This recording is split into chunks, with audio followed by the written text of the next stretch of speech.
So the reason they are going to go into Rafah is it is the last major city that is not under, in some form, Israeli control. And it is suspected that some Hamas leadership are there. So for them to carry out their full war goals, they need to move into that geography to try to root out Hamas fighters and leadership that might be in the area.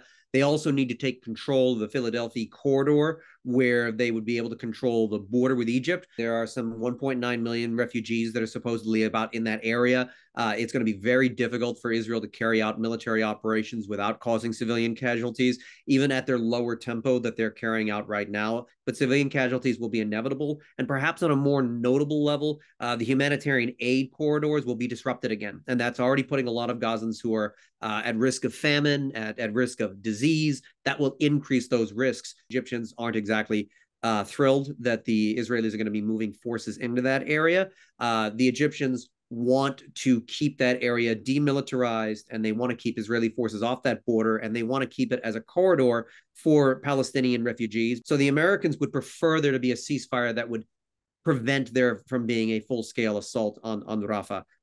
As far as the U.S. is concerned at this point, the political timeline has exhausted itself. You know, we're entering election season here in the United States, and this is a real concern for Biden.